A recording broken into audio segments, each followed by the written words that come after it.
Good evening, ladies and gentlemen. And I'm not referring to you. I'm referring to the many labels I am called on social media.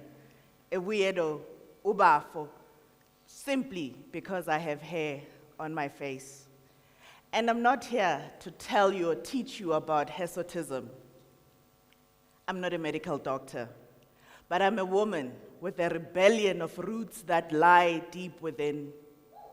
I am a woman with roots that grow where silence used to be. Each strand is a language of self-love, because when I was this young, I had to see through the eyes of others, the men with lustful eyes, the remarks, the stirs, the women that judge me because I grow facial hair.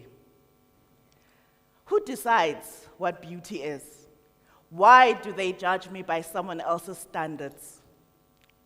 That is not my definition of beauty. I've heard to redefine what beauty is for myself. And talk about redefining beauty.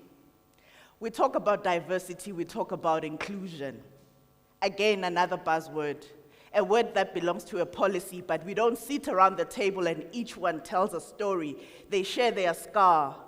They share the spotlight of what beauty is. Because when I'm on that spotlight, not everyone sees me. I may be a post, I may be a headline, I may be something that men have or see as a fetish. But I am a quiet fire that refuses to be dimmed. When you look at this face, you think, why doesn't she shave? But like a star, I have many faces. I can choose how I look. I can choose how I feel and show it off to the many people who are out there. There's that silent struggle as people look at me and think, wow, she's showing her face. But I wear that armor, and the weight I carry, I cannot share. The silent grieving of rejection, I don't say every day. But I've had to learn that shame is so sticky. It sticks to the soul until you scrub it with truth. It sticks to your soul until you tell yourself the naked truth that helps you redefine who you are. Many will say, you're brave, you are courageous. But guess what? I've had to uncover the narrative. I had to get back to who I really am. Get deep and come out as the butterfly that I was meant to be. Stories are like medicine. This is why I love them. They are the balm to my wounded past. They are the bridge to the future that only I can create for myself. And I write that story every day. Even when I facilitate, I'm not here to give people answers, even people with Hirsutism.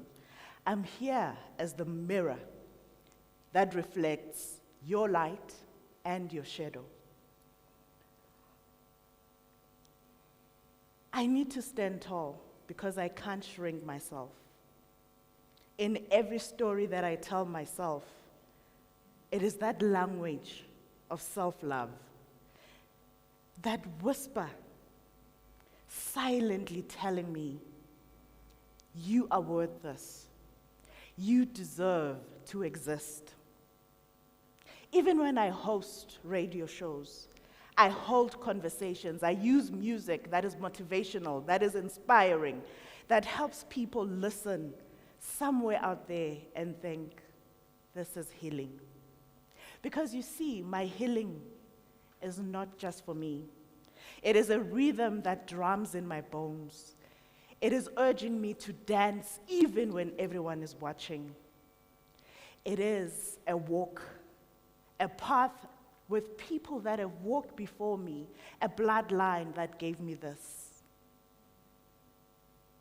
I take after that man, and my journey to acceptance was silent, but it kept whispering. It kept telling me things until they became an anthem and a soundtrack of my life. And they said, "You are music that is worth hearing." When I walk down the streets or when people scroll on social media, they may see me as a paradox. But guess what? All I am is a mirror about where your mental space is, where your compassion is, because I had to show myself compassion. So I share my story to add and contribute, not just to me, not just for likes, but to raise the voice as more people do it, the ones that live loudly without fear. Are you scared to be who you really are meant to be? I dream of a world where there's no measuring tapes, where no one dictates what you need to look like. And even when we discover looks that we are not exposed to before, we can embrace them with compassion and love and be there to show the light. Now I'm addressing you as ladies and gentlemen. My name is Khosi Nkanyezi Buthelezi. I am not my hair. I am your favorite bearded star. Thank you for listening to my story.